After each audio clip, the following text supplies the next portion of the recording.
infrastructure and resources that would place us at an advantage when the opportunity arises to be a contracting hub for other HBCUs. So since we have experience leading consortium of HBCUs, I felt that we could leverage that trust and be able to help them to procure some additional revenue, because all HBCUs need revenue and diversified revenue, because that's one of the major challenges that are facing our HBCUs. So I have acquired the funding to procure the equipment and the software that's going to place us twofold. It gives our students a place to do some research on the policy side of cybersecurity, risk, and audit management. We're also going to work on developing a Office of Development so that the students can get actual work experience in the field, and then leverage that into the ecosystem that can become that contracting hub.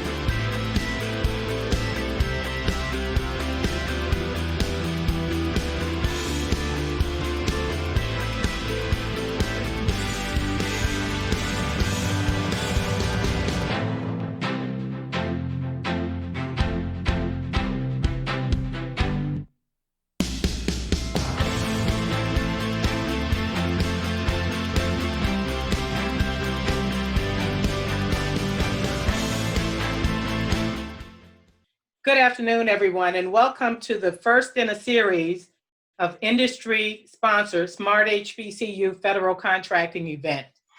My name is Brenda Curitan, and as a first-generation traditional HBCU college graduate and president of the Council Exchange Board of Trade, also known as CBOT, it is my pleasure to moderate today's session. Our registered virtual participants represent over 20 HBCUs, more than 100 minority technology companies, as well as a number of government officials and other special guests. We have a lot of information to cover in 90 short minutes, and this event is being recorded. I'm excited by the diverse group of subject matter experts presenting today, and before I introduce our first speaker, allow me to share a few details about the Council Exchange Board of Trade. The Council Exchange is organized as a 501c6 trade association, in other words, a business league. We have been organized for the following purposes, and I quote, to market, manage, and promote the common business interests of the minority technology industry throughout the United States and abroad, including, but not limited to, all sectors of the technology industry, as well as nonprofit organizations, educational institutions, manufacturers, boards of trades, governmental agencies, as a membership trade association supported by dues. To provide a referral service for its members, as well as numerous networking and educational events for its members during the year.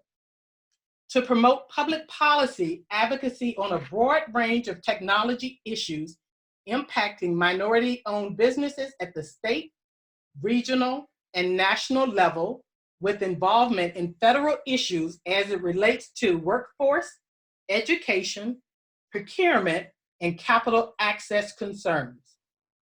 To conduct research and public relation programs to enhance and improve the public image of minority technology-owned businesses and matters related to STEM, science, technology, engineering, and mathematics, CTE, career and technical education, and to develop workforce programs and industry certifications.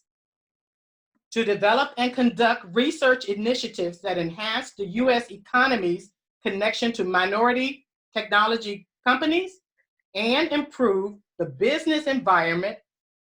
Research activities may be carried out in a nonprofit subsidiary. To establish an investment subsidiary to assist in capital asset acquisitions, securitization, and technology transfer for minority technology companies, regional ecosystem stakeholders, and equity asset partnership that increase regional workforce capacity and community economic development. Additionally, to enter into partnership agreements, joint ventures, or other associations of any kind with other corporations, whether organized under the laws of this Commonwealth of Virginia or otherwise, as well as individuals or a single individual. To increase exposure to international opportunities by developing industry to country relationships and establishing trade partnerships that build capacity for members and U.S. technology companies. And last but not least, to develop innovative technology systems that leverage the minority technology industry's capacity to compete. Although CBOT is just a little more than a year old, it evolved and still does business as the National Minority Technology Council, which was founded more than 20 years ago. During this session, you will hear from a handful of our leadership team members, along with two innovative, results-oriented, and highly effective federal government officials. At the end of these 90 minutes, I will let you know how to join us as we move forward towards solving some of our nation's and the world's most challenging systemic problems born from centuries of racism and greed. First up is Dr. Phyllis Worthy Dawkins. Dr. Dawkins is a CBOT National Senior Fellow and serves as the National Executive Director of Higher Education. She is a member of President Trump's Advisory Council on Historically Black Colleges and Universities and a former president of Bennett College in North Carolina. At this time, I would like to pass the microphone to Dr. Dawkins, who will speak about the state of HBCUs and the COVID-19 crisis, in addition to the need for innovation and change. Dr. Dawkins. Good afternoon. Thank you, Brenda, for the introduction. Today is a historical day. First, I want to acknowledge that this is the first combined meeting between historically Black colleges and universities, known as HBCUs, and the minority technology industry. And even before I continue, I do want to just highlight a couple of things. Number one, I joined CBOT, known as the Council Exchange Board of Trade, in December of 2019. Then in January of 2020, I participated in a historical signing, an MOU from the General Service Administration and the U.S. Department of Treasury to recognize HBCUs in federal contracting. That was a historical moment. So today, the purpose of this federal contracting and planning session is to develop multiple contract teams over the next decade, okay? And by developing contract teams and partnering, we'll be able to develop revenue to universities and build capacity and allow for larger contract wins for the minority technology industry, as well as our colleges and universities. Now, who are we? Who are the historically Black colleges? We're 101 accredited institutions that make up memberships in the Thurgood Marshall College Fund, as well as the United Negro College Fund. And we also are inclusive of two-year public community colleges. HBCUs, in essence, disproportionately enroll low-income, first-generation, and academically underprepared college students. We're 9% of the African-American college students that attend HBCUs and of the number in the US. Yet, we graduate the majority of African-American teachers, doctors, judges, engineers, and other scientific and technological professionals in the US. So what are we challenged with during this pandemic? Many of us, since February of 2020, we had to close our institutions one by one. I would say by the end of February, almost all of the HBCUs were closed. And so that changed how we operate, how we delivered instruction, how students engaged. So it created a virtual remote environment for our students and the way we operate. Now, this led to unexpected operating expenses, and it also reduced operating revenue. And in some cases, many of us had to engage in forced layoffs and furloughs. But during this pandemic, many of our institutions contributed to the solution of the COVID pandemic. At Meharry Medical College, for example, they're creating an antiviral that will fight COVID-19. Also at Meharry, the president developed a compelling video to communicate to his HBCU ecosystem and the community that they serve about social distancing and other preventive measures to follow. Also at Meharry, they also serve as a site for COVID testing. At Tennessee State University, for example, they engage in making protective face gear for doctors, nurses, and other medical personnel. At Florida A&M, faculty and staff were recruited by the Florida Department of Health to help fight the novel coronavirus.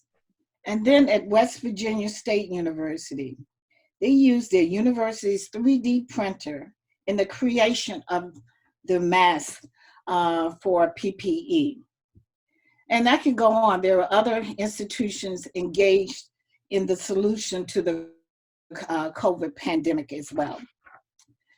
Today, we want to hear from our presenters about how we can expand innovation and resources across the HBCU ecosystem. Our need is to develop public-private partnerships, particularly around broadband technology, to deploy and expand broadband width and connectivity.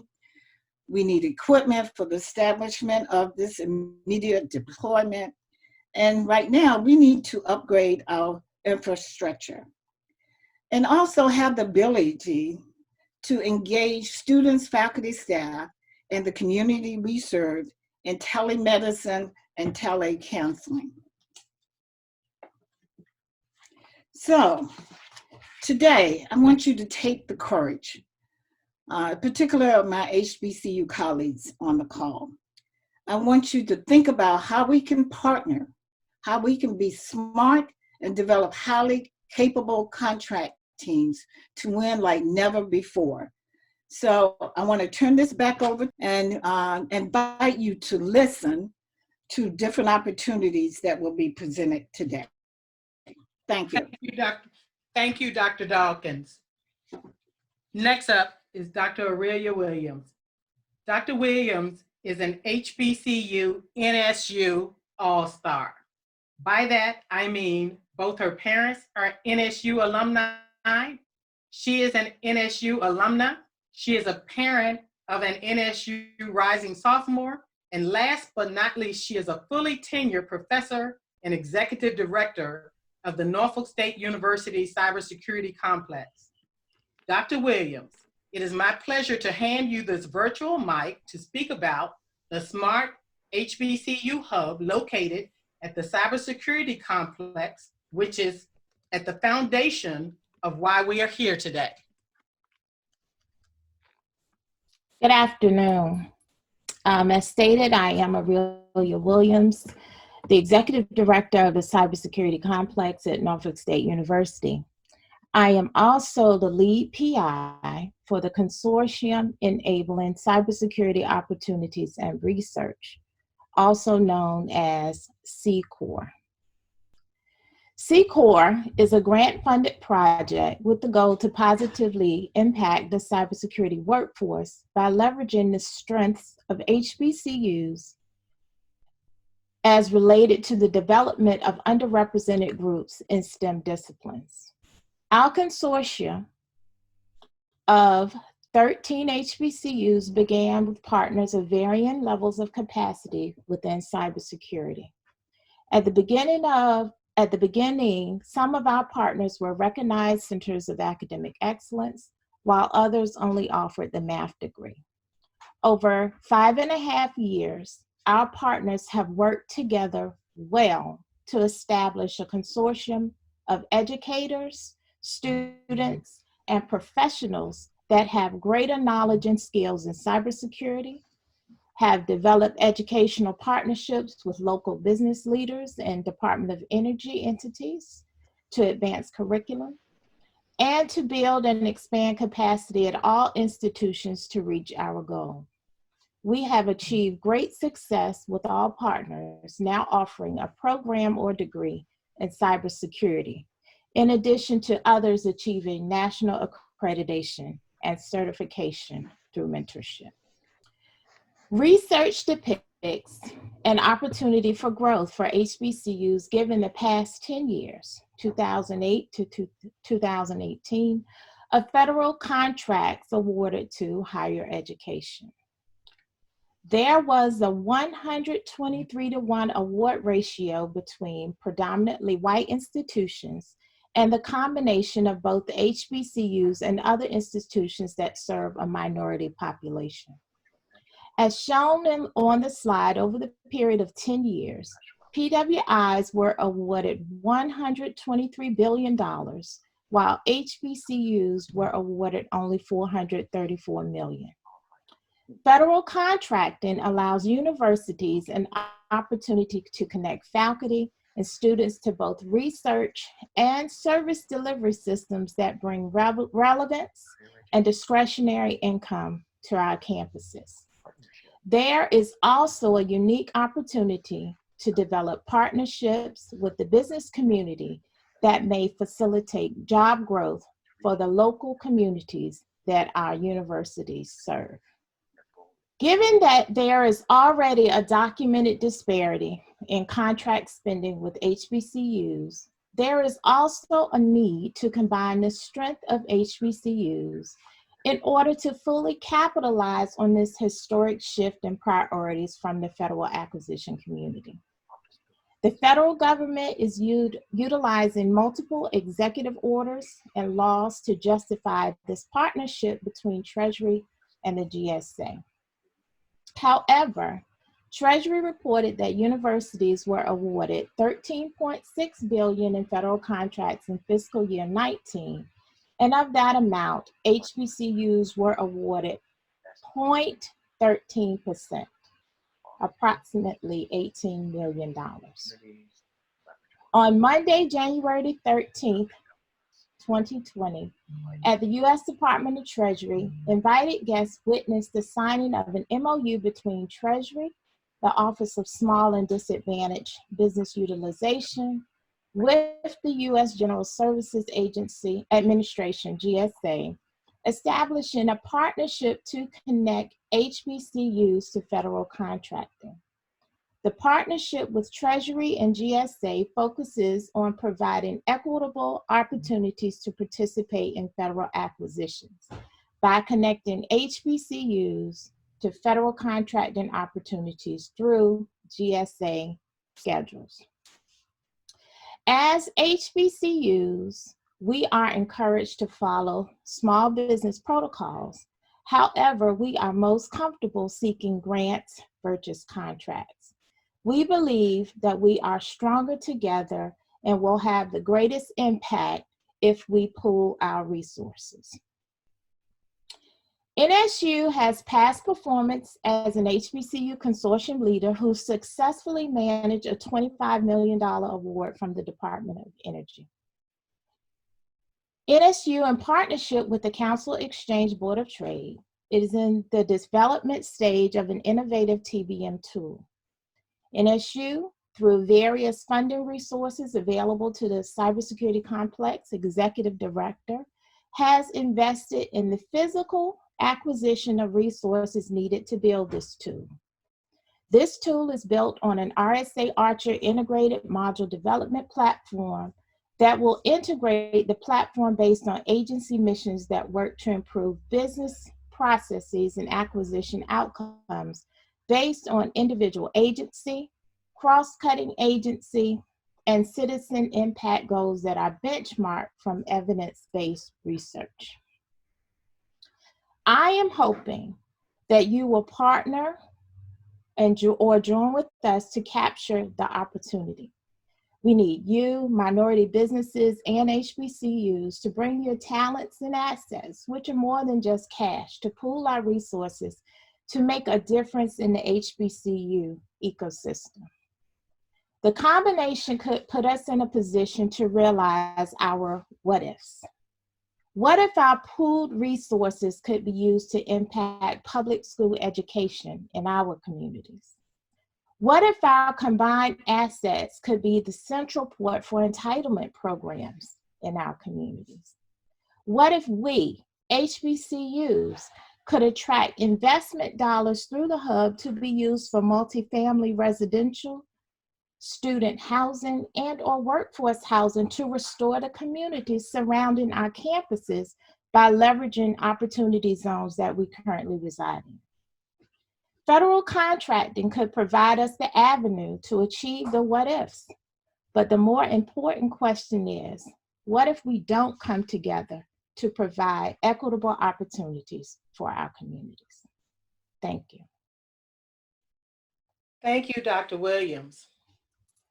Those are very provoking comments, and I am very prayerful that everyone participating will have received your words and will be open to everything from this point forward. Now I'm blessed to introduce our next presenter, Mr. Lauren Joseph. Lauren is a highly certified risk, security, and compliance professional. He is a CBOT National Senior Fellow and serves as our Chief Risk Officer and has been affiliated with the Council for over 20 years. We invited him today to speak about the Smart HBCU CTA Vendor Governance Research Complex and Technology-Based Economic Development. Lauren, you may take it from here. Thank you, Brenda. Good afternoon, everyone. This is an exciting moment indeed. My name is Lauren Joseph. I am the fellow on the screen. Incidentally, that picture was taken at a presentation that I was given in Puerto Rico, where a host of Opportunity Zone and Opportunity Fund managers came together to talk about how the Opportunity Zones law and the Tax Act were going to impact the same communities that we're talking about serving. So that's a very special photograph to me, because we're not only here in the United States, we're also on the territories and everywhere else, and that's really important. So typically I get brought in to do the how. There's a lot of really smart people here that's working on delivering the vision and the target. My role as the Chief Risk Officer really is to govern to expected outcomes and measure those outcomes in a way where all stakeholders can agree that goals have been met and achieved. The topic that we're uber focused on today, and you'll hear me use the acronym TBED, It's technology-based economic development, right? Ecosystems. And the entire postulate of what you were hearing from our colleagues earlier in the call is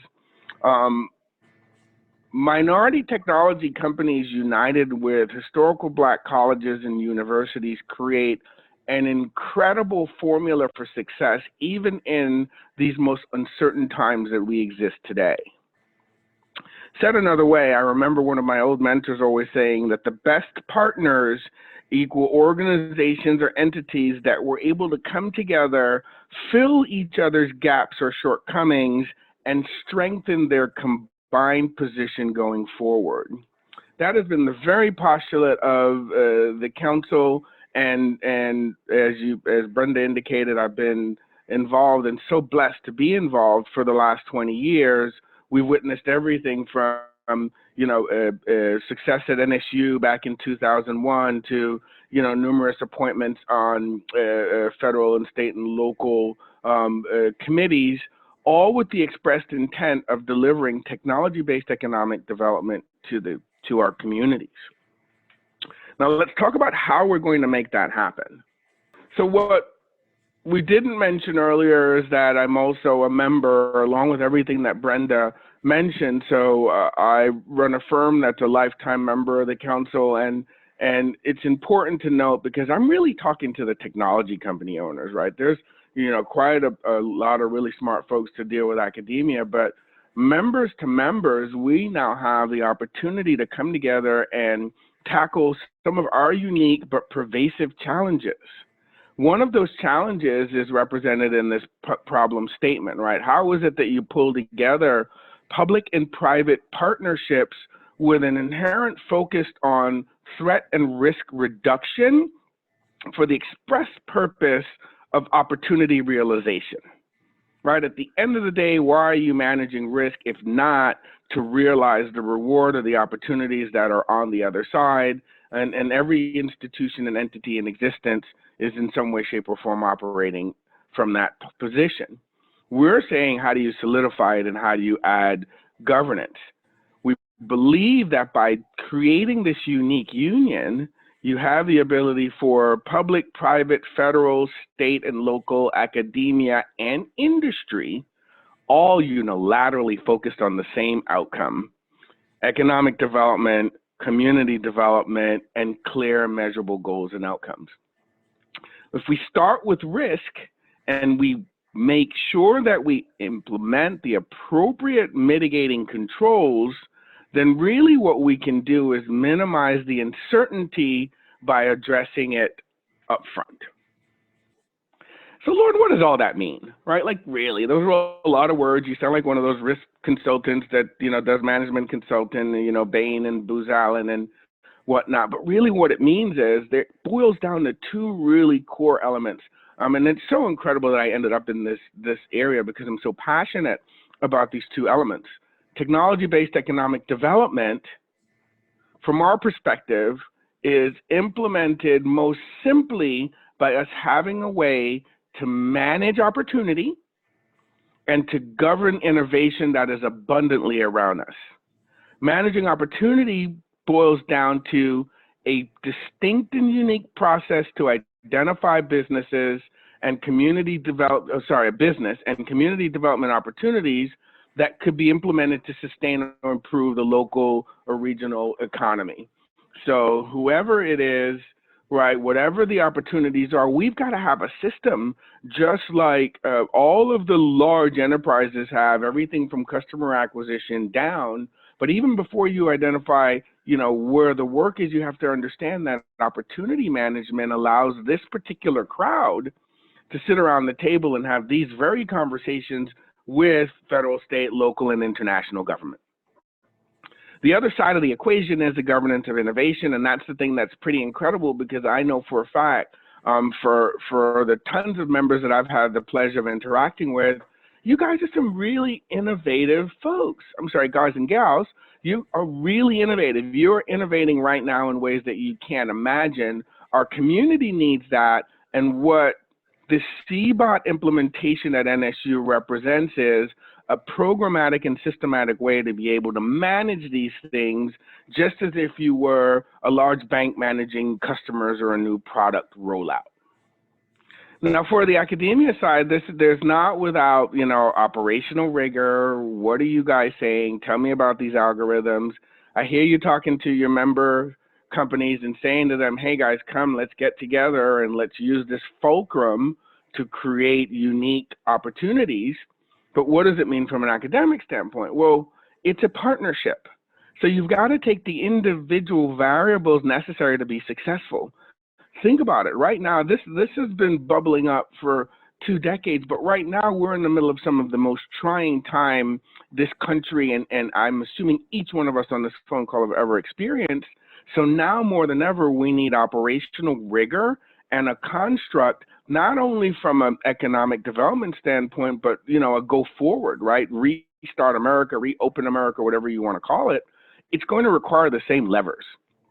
Those levers look like research capacity, as was described previously, a method with which to commercialize research as presented by the federal, state, and local government, a means with which to promote entrepreneurship in our communities and within the ranks of our HBCU students, a means to increase access to capital, and ultimately a technically skilled workforce. Now, if you take all of those component parts and put them together, you can see how any one of the member categories, be it artificial intelligence, and governance, we've got cyber, we have electricity distribution. I mean, the categories from a NACE code perspective and what we deliver is really broad, but at the end of the day, our members are looking to grow, our universities are looking to grow, and this is the one equation that actually satisfies both needs simultaneously. So now this is the fun part. This is the part that I absolutely love, that I'm enthusiastic about it, because up until this point, there are objectives and goals, and they're kind of squishy, right? A little amorphous, a bit of a cloud. How are you going to get that done, sir? How are you managing the risk? I would ask the next question. So what's presented in front of you is the discrete components between this slide and the next slide, next 2 slides or so, where we talk about the implementation plan and architecture. These are the core components that serve 3 really critical elements. First off, in order for us to do everything that I just described, we've got to have pretty solid infrastructure, right? So when we talk about infrastructure, we're talking about, starting from left to right, everything in the governance column. What are we doing for oversight? What are our program management and tracking goals? How are we doing objectives and budget management, right? What about compliance, right? We are talking to federal, state, and local agencies. How are we managing issues as they arise, incidents from a risk perspective, and what about our 3rd and 4th party vendors? How are we managing them? These are all individual programs which have to be instantiated to provide the kind of infrastructure that we're talking about. It's not until you get the governance stuff down can you progress to the right of the screen. How do you increase your research capacity across some of these broad, really popular targets like AI and data governance and blockchain? What about performance modeling and some of the state longitudinal data that we know our colleagues have at each of the states that they're participating in? The research elements is how we identify new opportunities for this group to come together. At the end of the day, though, it all kind of coincides in the education column, because MTCs partnered with HBCUs can absolutely go after the business, whether it's federal, state, local, or commercial. But the only way this really works is then if industry is working with the HBCUs on the education side to design the kind of criteria and certifications necessary so that we can then hire the students to then grow the business.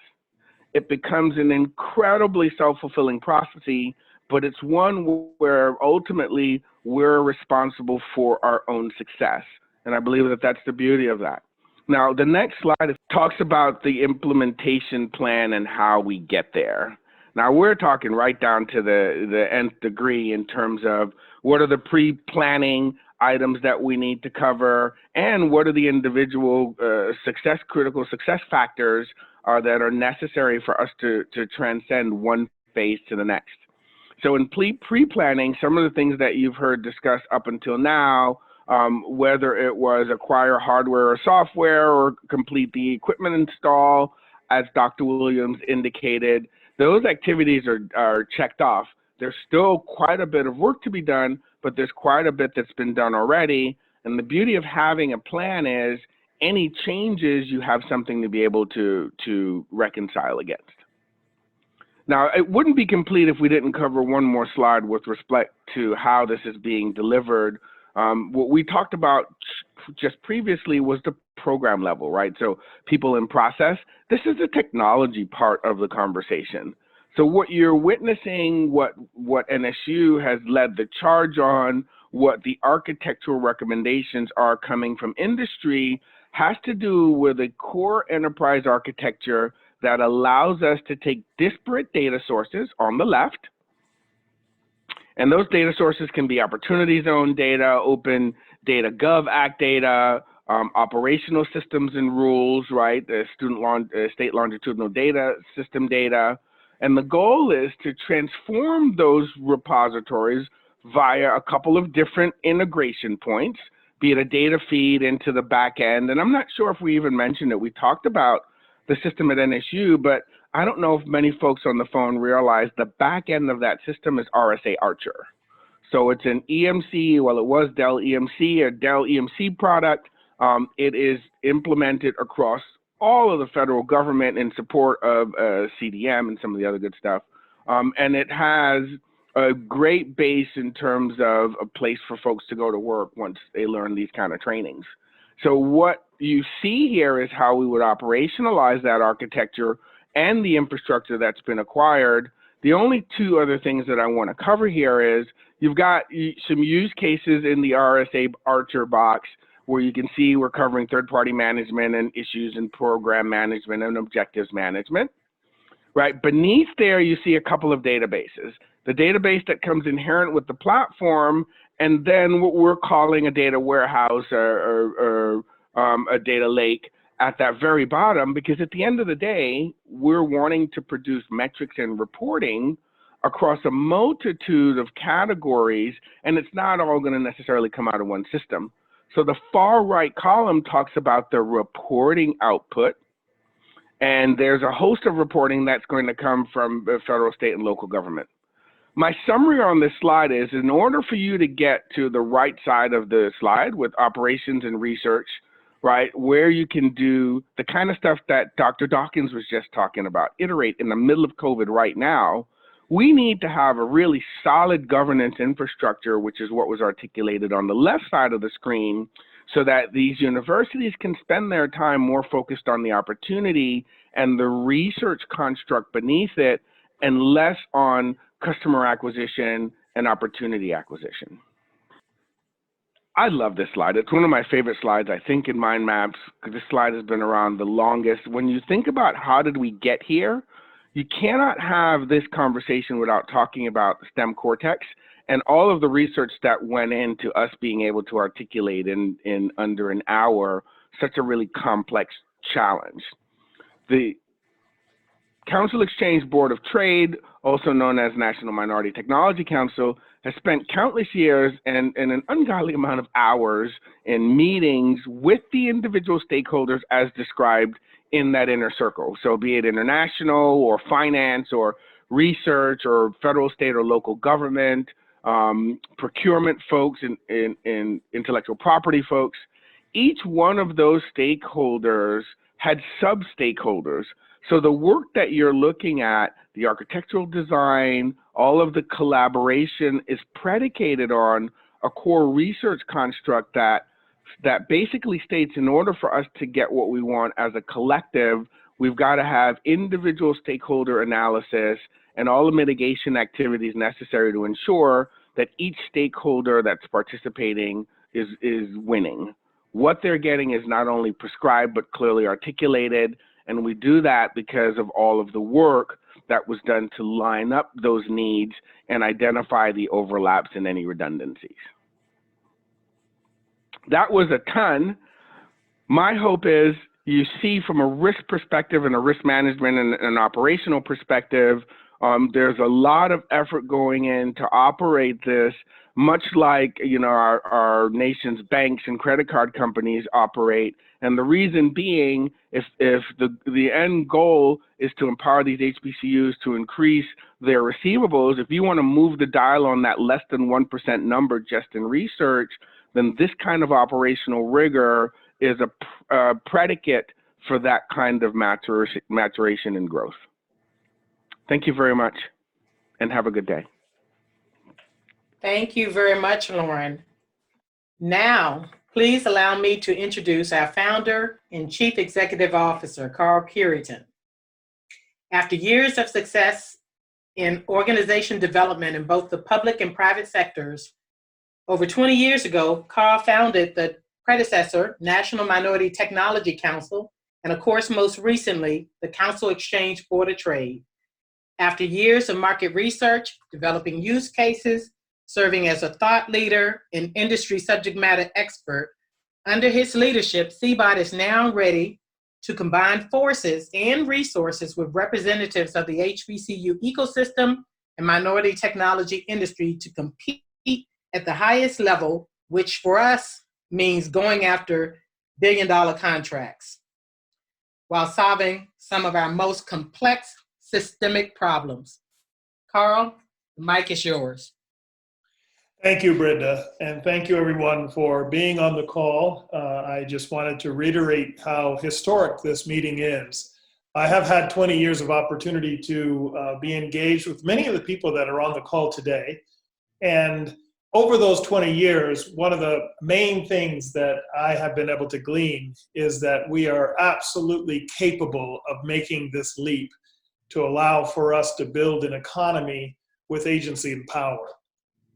I believe that this time right now, it is critical for us to come together in a way that we've never imagined.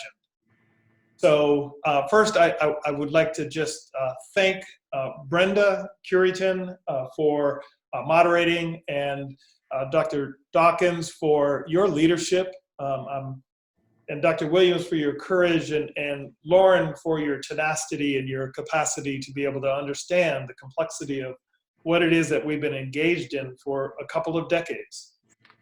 What I wanted to share with you today, I've got one slide. What I wanted to share with you today is that in order for us to combine forces, we have to have a force multiplier. And what we believe the force multiplier is to look at the challenges that have already been articulated within the President's executive order on financial core principles for financial stability.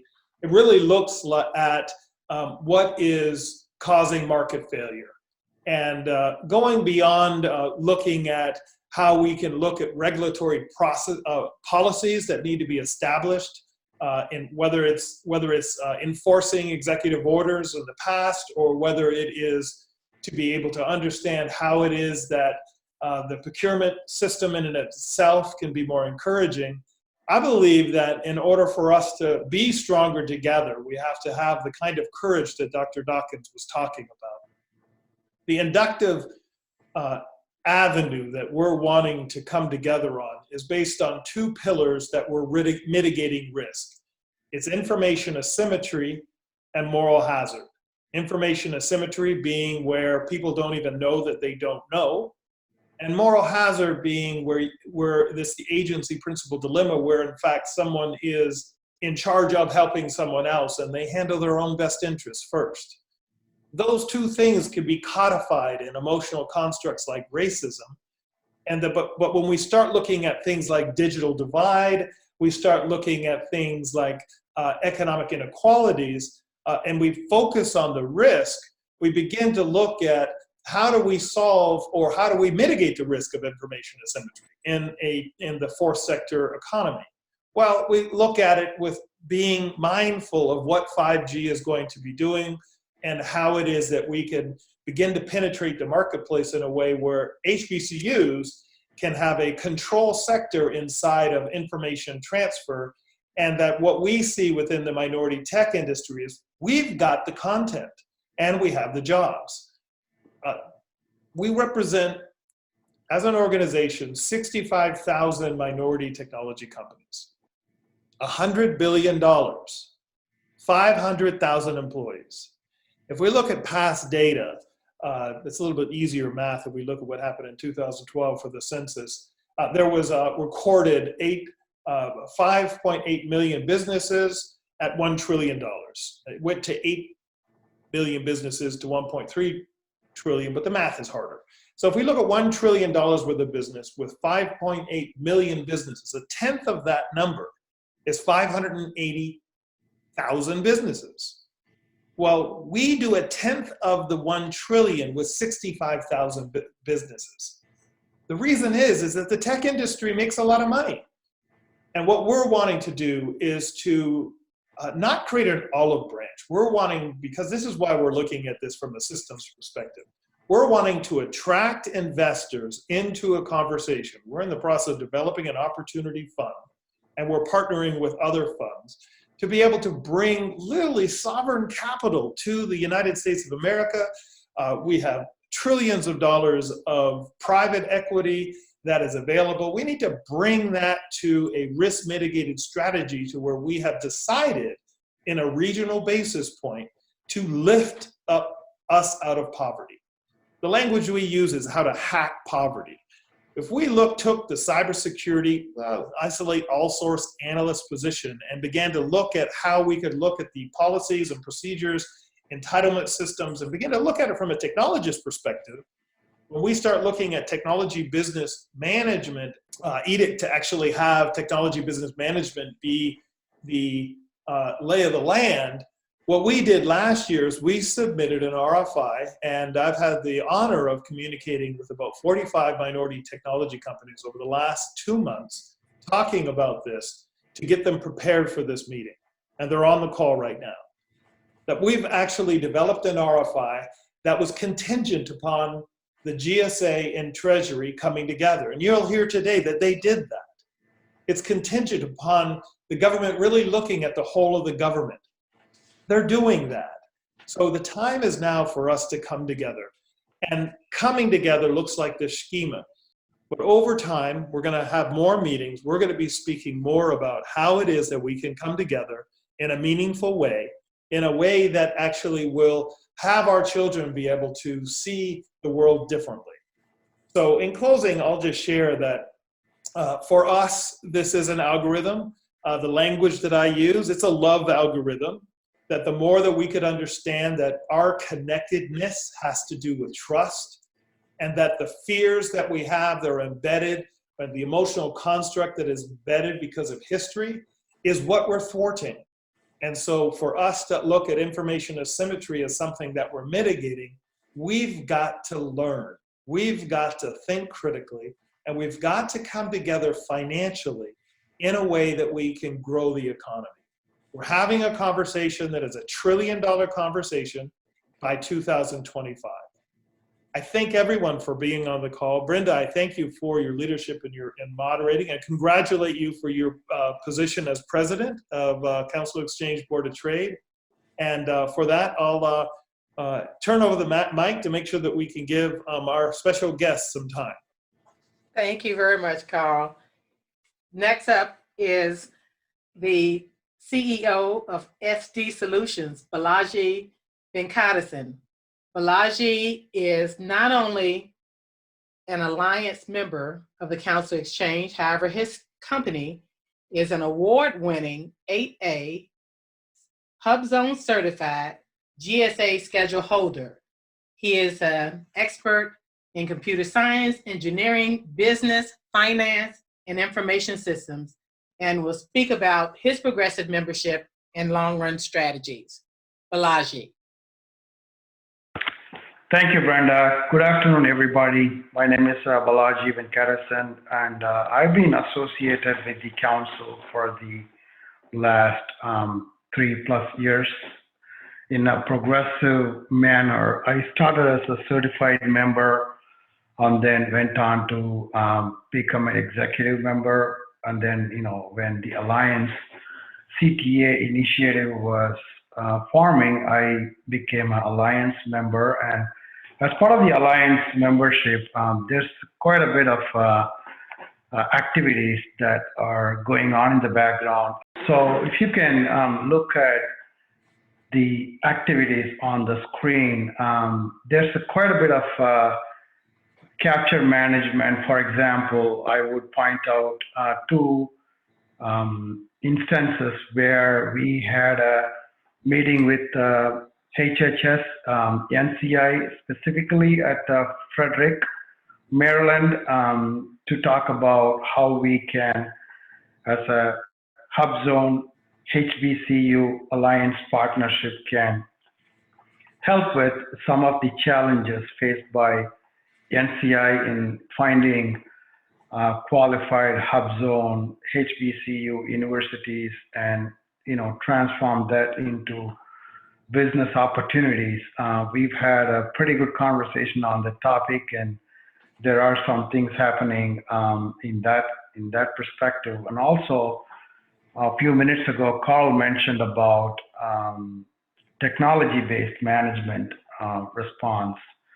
GSA put out an RFI a few months ago seeking inputs from the industry on technology-based management, and we put together from Alliance CTA perspective, we put together a very solid response to GSA, and we provided some thought leadership on how some things can be achieved using this Alliance partnership. And there's some updates, progress happening in the background, and we will be happy to share with everybody once we have a few more updates on the topic. And I don't want to take a lot of time, but if you look at the slide, there's a bunch of activities that are happening from Alliance CTA perspective, which is primarily combination of hub zone minority-owned businesses and HBCUs.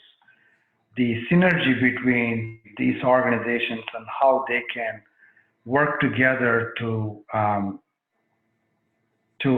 obtain contracts and grants and some of the goals that the federal government has towards economic development using these entities.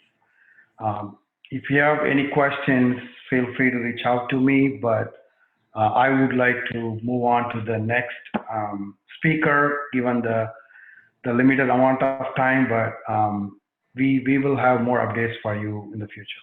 Thank you, Brenda. Thank you, Balaji.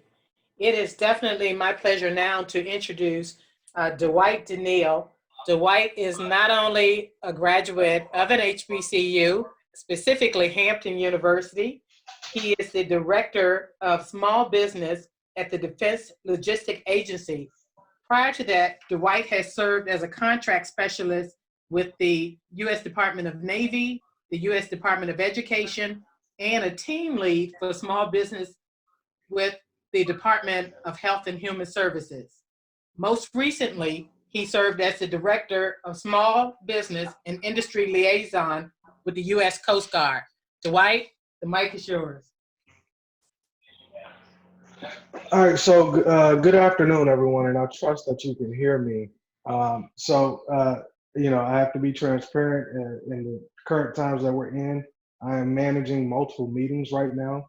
I had an unplanned call with the Pentagon that I'm on, so I'm gonna try to keep my remarks brief. But what I wanted to do is showcase the importance that the historically Black college and university community plays, and it relates to the National Defense Industrial Base.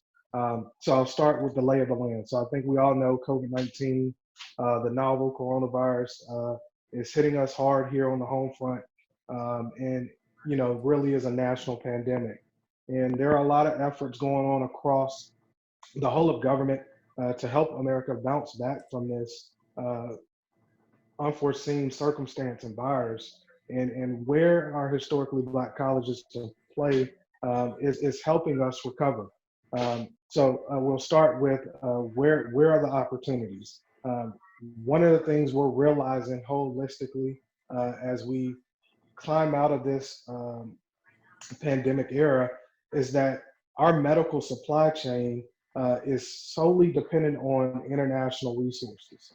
And the more we can get back to domestically producing and manufacturing medical supplies here in the great states of the United States of America, the better off we are in not only shoring up and making sure that we're ready to tackle any other foreseen pandemic of this size if it so happens, but to make sure that we just have the necessary things we have here to take care of the everyday citizen. And so where organizations like Historically Black Colleges can play is within your facilities, campuses, decide to invest in infrastructure that allots for manufacturing, that teaches the manufacturing supply chain skills in the academia setting, and allowing that to transfer over to more business opportunities, not only with the federal sector, but also the state and local government as well. And so what we have done from the Pentagon level, the Undersecretary for Acquisition and Sustainment out of the Pentagon, Ms. Ellen Lord, stood up a joint interagency task force related to COVID-19. And this task force pulls together not only the DoD resources, but also Health and Human Services, FEMA, where we're all seeking alignment around how do we buy strategically the necessary medical supplies that are needed to make sure that the frontline workers, our healthcare providers and healthcare workers have the necessary equipment they need to service patients. And so there's a website out there called the Joint Interagency Task Force for Acquisitions out of DoD. If you just Google that tagline and you see that that link, that first link that pops up, you'll be able to go there, and we have a whole vendor engagement portal where you can go in and look at all of what we call the request for information, source of sought notices that are out there as it relates to medical supplies, personal protective equipment, and vaccines, and all of that, things that are captured in that space. The last thing I want to close with is that this is a whole of government effort right now, from the federal small business offices at the executive branch level to strengthen the competitiveness of our historically Black colleges. I think you're going to hear from my colleague next from the Department of Treasury, Ms. Melissa Jenkins, and her boss, Donna, and they're being forward-leaning right now and really engaging the HBCU community and trying to get them on board and contracting portfolio out of the U.S. Department of Treasury.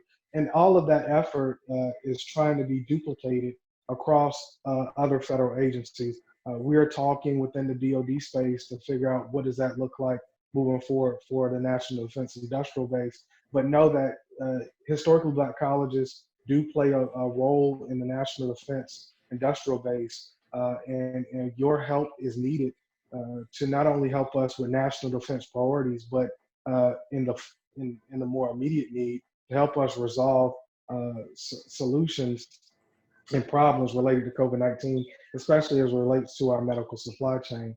With that, Brenda, I'm going to turn it back over to you, and do pardon me as I have to hop off and hop back on this call. Thank you very much, Dwight. We appreciate all that you were able to do to balance your time and spend what you have with us. Next up is Melissa Jenkins.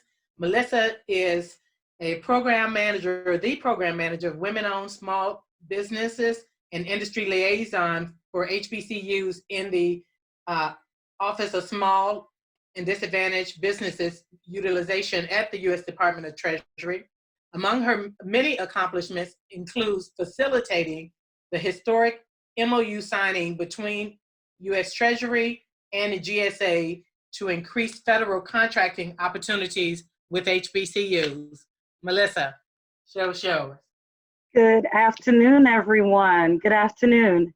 It is an honor to be on the call with some powerful thought leaders in government, industry, and HBCU university heads.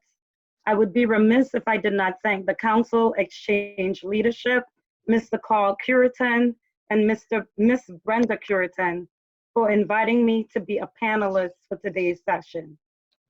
Today's theme, Smart HBCU Contracting Session. What a wonderful theme. A theme that changes the narrative for HBCUs because it squarely is geared towards strengthening the capacity for competitiveness for HBCUs as shown in Executive Order 13779.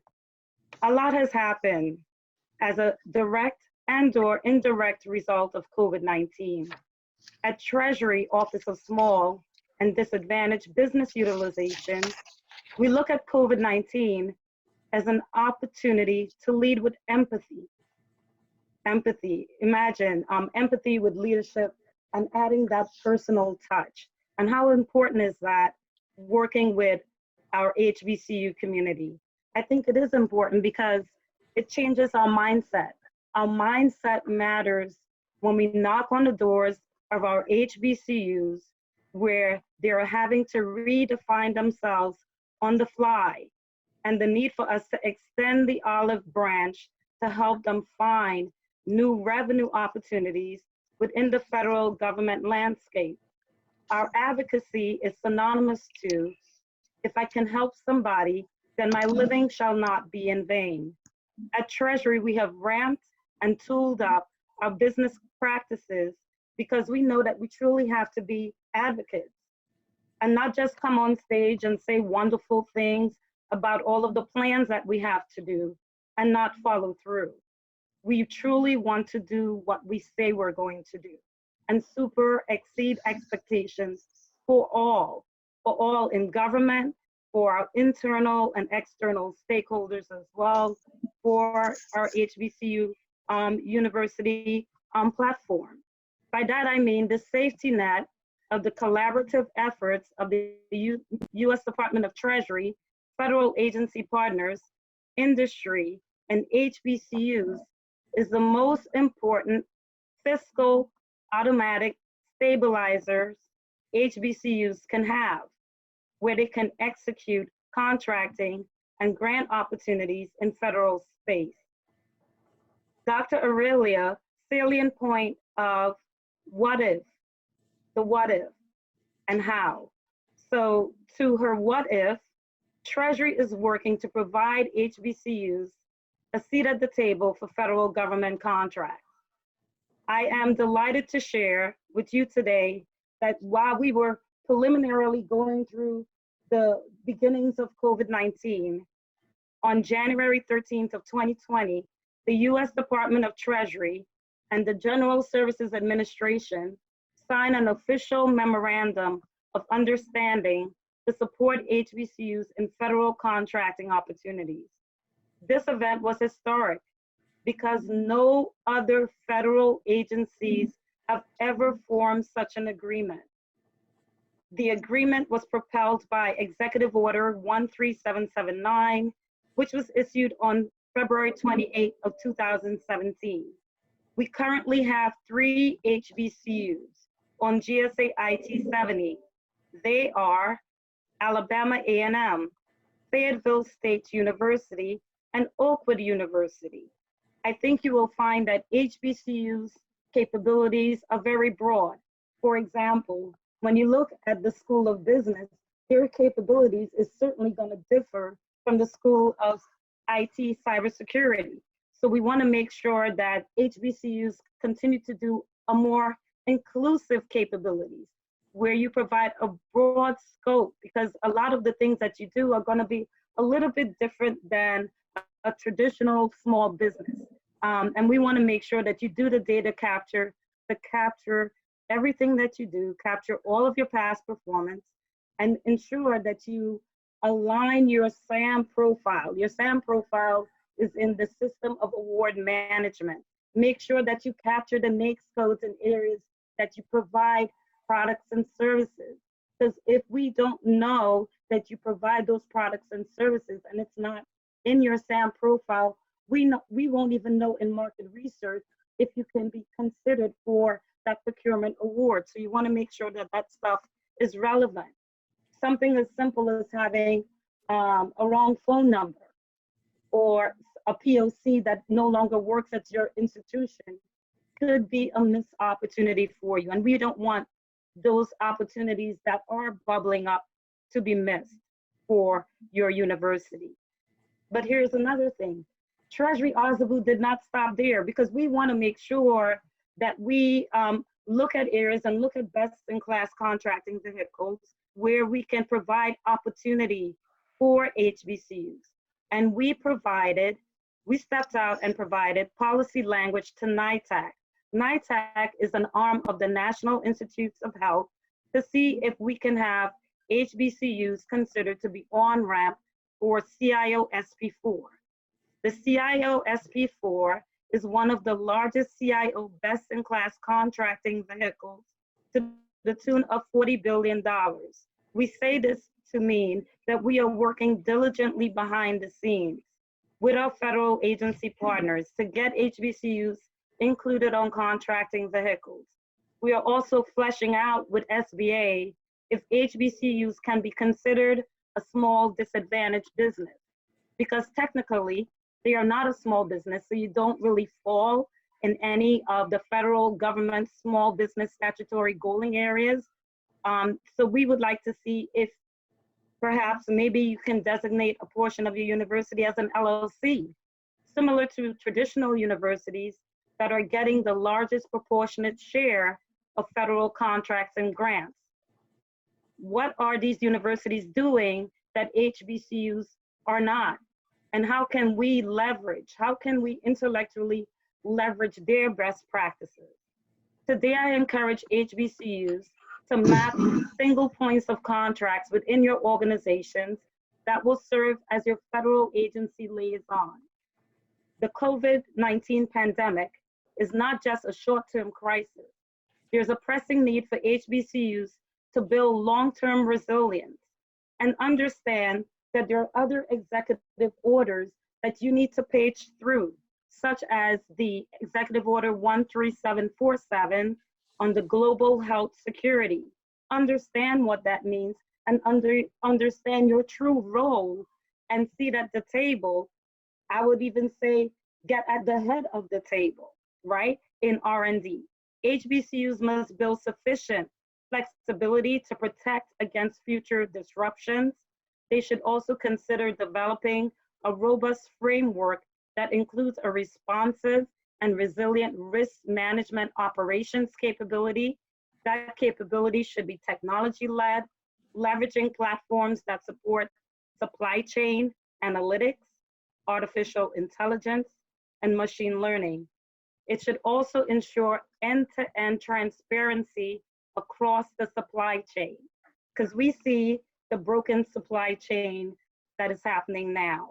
For example, HBCUs should consider a 3-tiered supply chain that includes local and within their state, county, and municipality, states across the country, and then your 3rd tier will be international.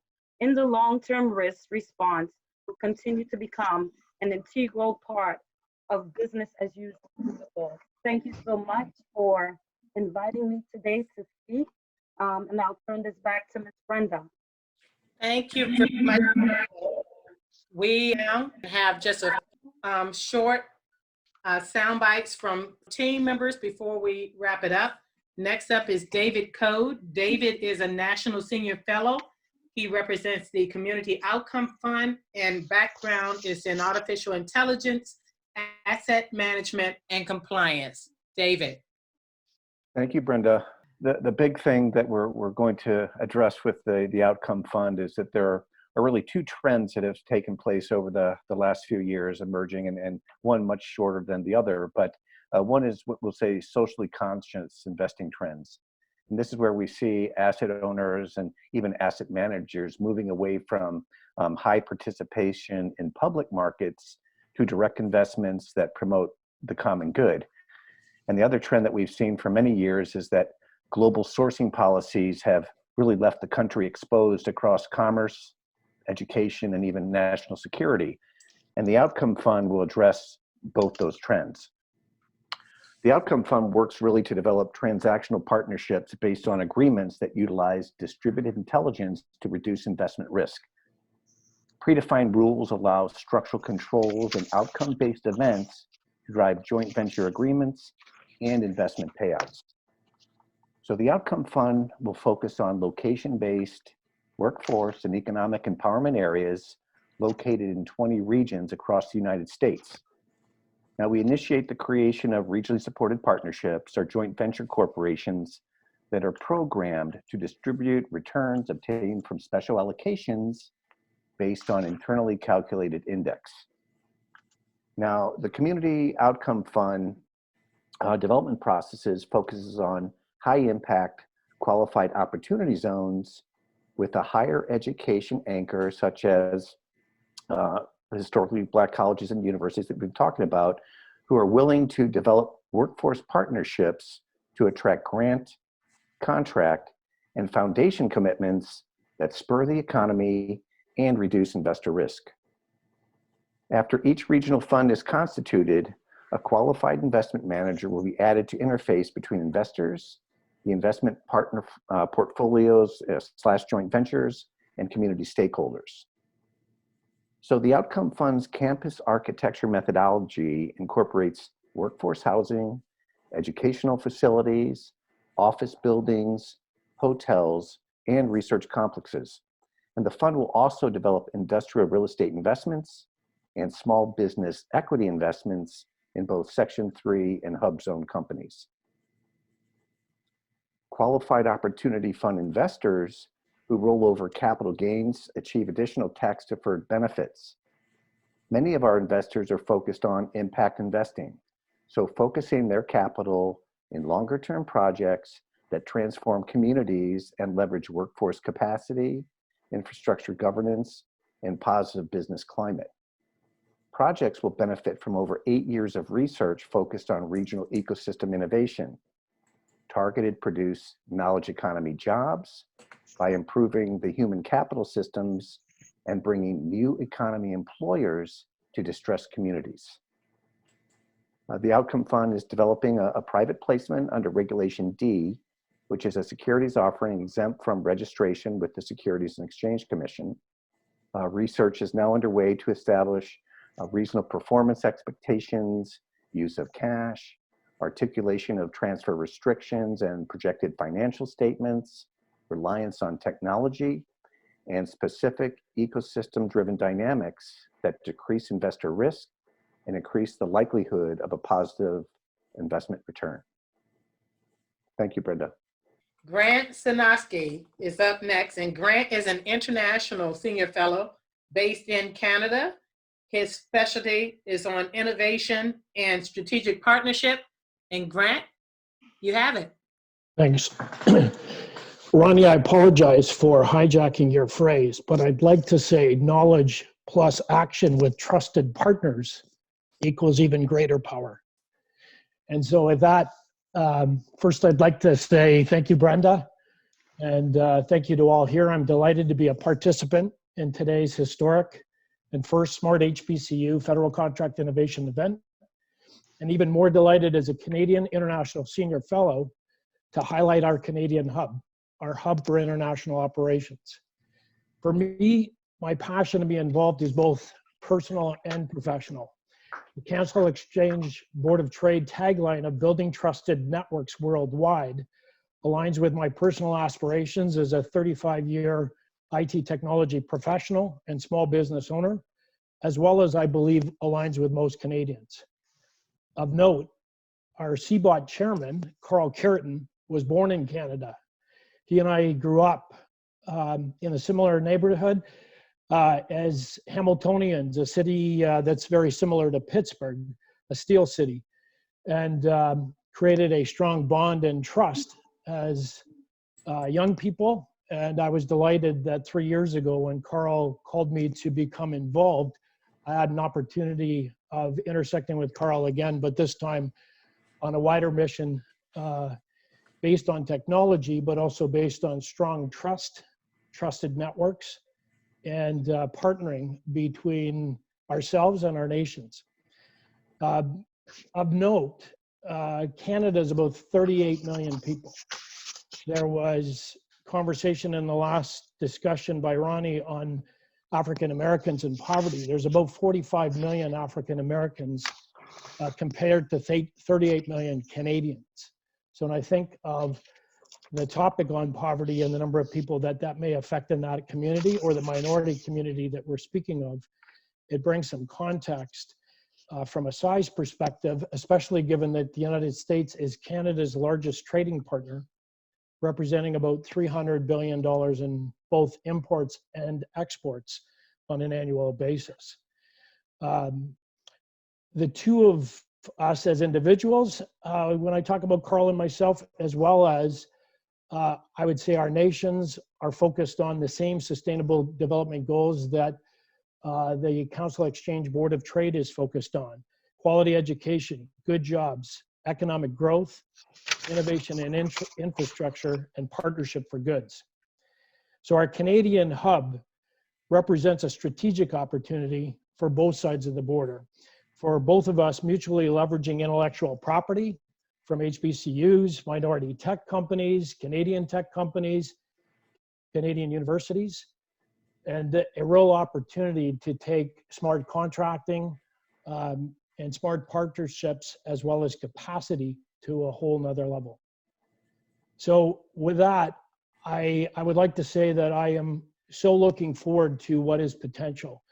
The opportunity for us both to focus on these sustainable development goals as well as to tackle common challenges like the threats of COVID and access to medical supplies are opportunities in our path. So HBCUs, US minority tech companies having access to Canadian and international IP and opportunities, combined with Canadian tech companies in reverse, having the opportunity to team for US opportunities and IP, are a huge opportunity for both of us that we look forward to facilitating through the Canadian Hub.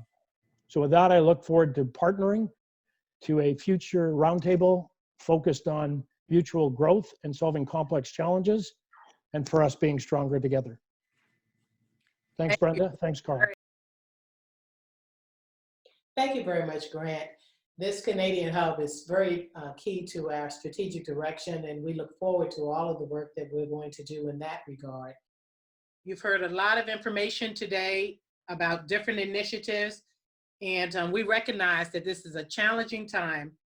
What I will say is that while you certainly have an opportunity as individual businesses and as individual HBCUs to formulate your plans and to move forth as you see fit, we have demonstrated, and I hope you will agree, that we definitely are stronger together. So I'm going to take away from what Dr. Williams shared during her remarks earlier and offer a what if. What if we team and demonstrate our capabilities and capacity as a unit in sync? What that will mean is that those who choose to join our team and participate will be around the table that we have built. We have built the algorithms, we have built the methodologies, and now it's time to build the team. And we're hoping that what you have learned today and what you've heard will encourage you to join this movement. We have a couple of events. Any questions that you have, we certainly are available to answer those questions. And I just want to say thank you for your time. Thank you for your interest. Go forth with the information that you have gained from us today and know that we are moving. We hope that you will be with us. We wish you Godspeed. Thank you very much and have a great day.